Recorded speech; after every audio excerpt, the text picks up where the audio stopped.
Have you ever laid in bed at 2 a.m., completely paralyzed by a memory of something embarrassing you did 5 years ago?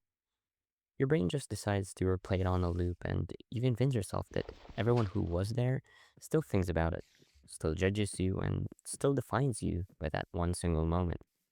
Today, we're talking about why you need to let that go.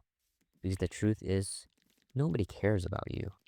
And while that might sound a little harsh at first, it is actually the most liberating thing you will ever realize. The common narrative we all buy into is that everyone is watching us. We believe that we are the main character in the movie of life, and the society is this giant audience meticulously tracking our every move. We think that if we wear the wrong thing, stumble over our words, or make a complete fool of ourselves, it's going to stick with us forever. This invisible pressure dictates how we act, what we say, and keeps us locked in a constant state of anxiety. But here is the contrarian reality that can completely change your worldview. Everyone else is way too busy playing the main character in their own movie to notice you acting as a background extra in theirs. People are going through it, dude. They're just as distracted, confused, and consumed by their own lives and insecurities as you are. So today, I'm gonna break down exactly why realizing nobody cares is the ultimate cheat code to freedom. We're gonna talk about the psychology behind why we overvalue over people's opinions, how to break free from this mental prison, and I'm even going to share my story about how I completely humiliated myself in front of hundreds of people as a sixth grade valedictorian. A story that, well, practically nobody on earth remembers, except for me. By the way, if you enjoy these deeper, honest conversations and want a place to escape the noise of the internet, consider subscribing to this YouTube channel. This is my very first video, but my vision is to build a community of like-minded people trying to figure this stuff out together. But for now, let's dive into why your biggest embarrassments really don't matter at all. There is a psychological concept known as the spotlight effect. Basically, it's the phenomenon where people tend to believe they are being noticed, judged, and remembered by others significantly more than they actually are. Because we're the center of our own universe, we naturally assume we are the center of everyone else's too. And to show you exactly how blinding this effect can be, I want to tell you about the time I experienced the most mortifying moment of my entire childhood. When I was finishing elementary school and transitioning into junior high, I was the valedictorian of my class. And because of that, I was chosen to give the speech at our graduation ceremony.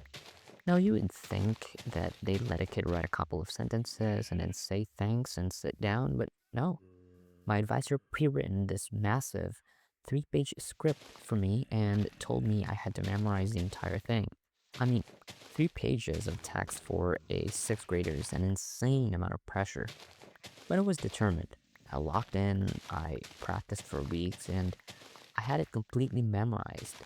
During the rehearsals, I didn't make a single mistake. I could stand on that stage, look out at 100 kids staring right back at me, and deliver the whole thing from start to finish with total confidence. I was ready. But then the graduation day actually arrived. I walked up to the podium and I looked at the crowd.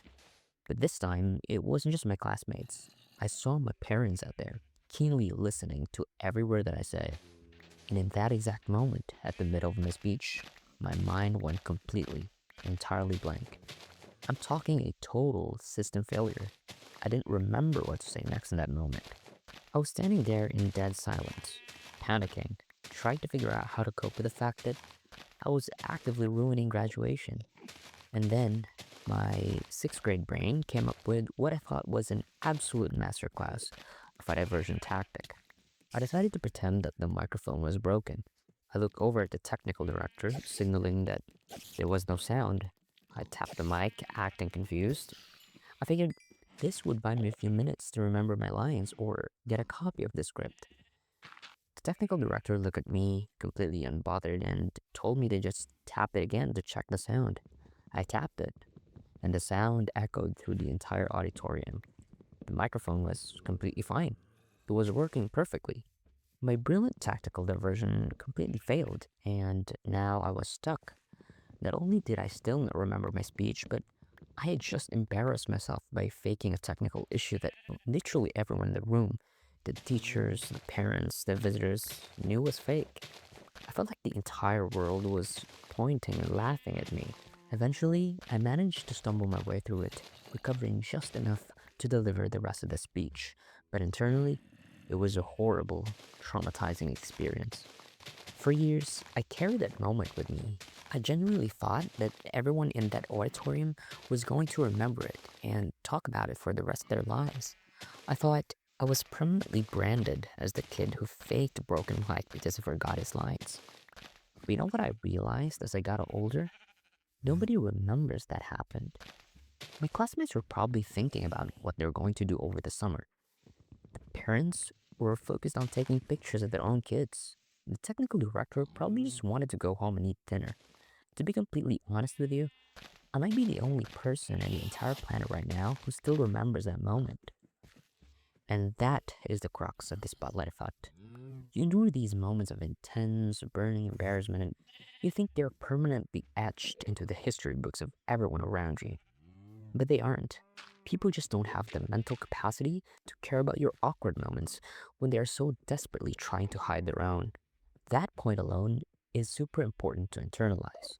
But if you don't also couple it with this next realization, the magic is completely lost, and you'll still find yourself paralyzed by the fear of judgment in your everyday life. Here is the second realization you have to make. The idea that nobody cares isn't a depressing thought, it is actually a superpower. We live in an era where everyone feels like they have a permanent audience. Because of social media and the internet, we're constantly curating our lives, choosing the best angles, the best lighting, and the best vibes to show how cool and interesting we are. We are conditioned to believe that every action we take is being monitored and evaluated by the algorithm of public opinion.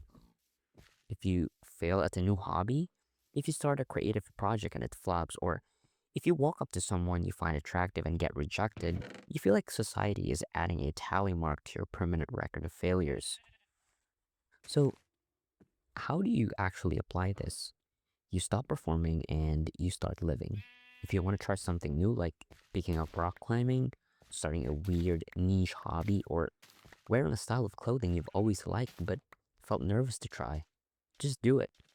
Let yourself be cringe. Make a complete fool of yourself. Talk to the guy or girl at the grocery store. If you stumble over your words and that's a little awkward, then who cares? Just go on about your life, forgetting that it even happened. In a week, they won't even remember your face, let alone the interaction.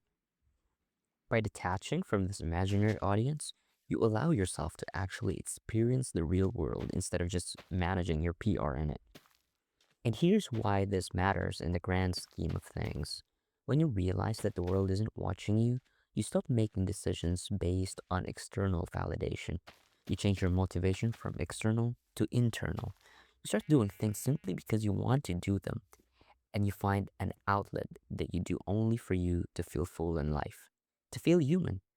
It allows you to build a life that is actually authentic to who you are, rather than a life built to impress strangers who aren't even looking in your direction.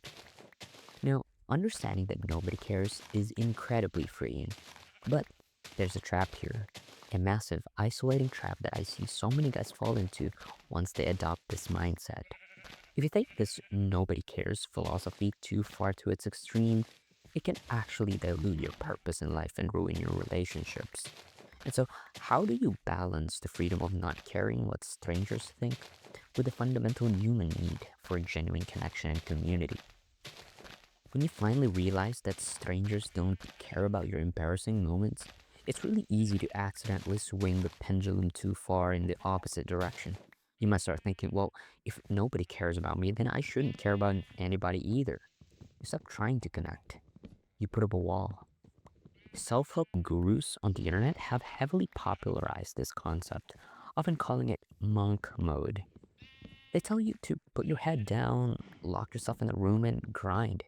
Don't date. Don't hang out with friends. Just work on yourself until you achieve your goals.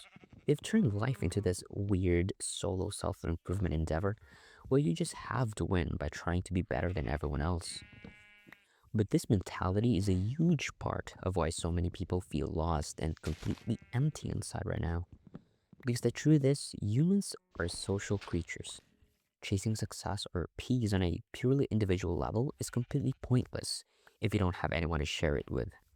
If you build your perfect life, but you're sitting in it entirely alone, at the end of the day, you won't be happy. So you have to make a crucial distinction. Yes, the general public doesn't care about your awkward moments, your failures, or the time your voice cracked when you were ordering coffee. But you desperately need to find a small, core group of people who do care about you. You stop caring about the crowd so that you can reserve all your emotional energy for your community. You let go of the fear of judgment from strangers so you can show up authentically for the friends who actually matter. When you strip away the pressure of performing for an invisible audience, you suddenly have the capacity to be a better friend, a better partner, and a more present human being. You can sit silently in a room with someone and just exist. You can ask the guy at the gym for advice without worrying if you look stupid. You can finally have deep, meaningful conversations because you aren't constantly filtering your words to protect your ego. But that leads to another massive problem. In a world where everyone is glued to their screens, where the mall is a complete zoo of people staring down at their phones, and where we've isolated ourselves into digital bubbles, how do you actually find those genuine people? How do you build that small community in a society that feels emptier and more disconnected than ever before? Well, if you want to stop feeling lonely, you have to do the one thing that modern culture explicitly tells you to avoid doing. You need to get out in public. Period. The isolation of modern convenience has made it so that we never actually have to interact with anyone if we don't want to.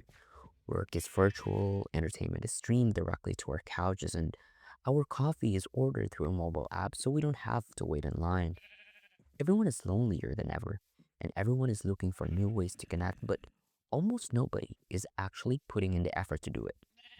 Because of the internet and the shield of our screens, everyone has grown terrified of talking to other people in the real world.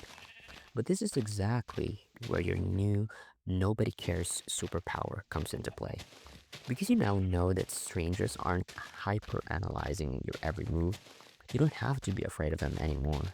You can step out into the real world and simply initiate contact. Go to a coffee shop and sit at one of those big community tables. Take your dog to a dog park. Join a rock climbing gym or just walk around a farmer's market. Put yourself in places where humans naturally gather. And when you get there, do not put your headphones in. And do not bury your face in your phone scrolling through TikTok to avoid the discomfort of existing in public. Force yourself to just talk to someone. Say hi to the guy next to you getting his mail, or ask someone at the gym for advice on a workout. And here is the beautiful part. If you stumble over your words, if the conversation is a little dry, or if they seem completely uninterested, it doesn't matter because nobody cares. You can just wrap up the conversation and go on about your life, completely forgetting that it even happened. The stakes are literally zero. But when you do this consistently, putting in the consistent effort over time, you will eventually find those people whose personalities actually align with yours. You'll be the core group of people who understand what you're trying to do and are willing to go on that journey with you. And that is how you build a meaningful life. So let's wrap this all up. Your brain has been tricking you into believing that every embarrassing thing you've ever done is permanently recorded in the minds of everyone you meet. But the reality is, everyone is way too busy focusing on their own lives to worry about yours. My grand, humiliating microphone disaster in the sixth grade felt like the end of the world to me, but it didn't even register as a blip on the radar for everyone else in that room. When you internalize that, you stop performing for an invisible audience. You stop letting the fear of judgment dictate your hobbies, your style, and your willingness to speak to people. You realize that you have the ultimate freedom to just be yourself. I really hope this perspective helps you because realizing this was one of the biggest turning points in my own life. If you found value in this conversation, consider subscribing to this channel. It helps keep this space running and entirely free of the typical corporate AI generated garbage that floods the internet these days. So take a deep breath, forgive yourself for whatever awkward memory kept you up last night, and go live your life. And that's it for today, and we'll talk again soon. Bye.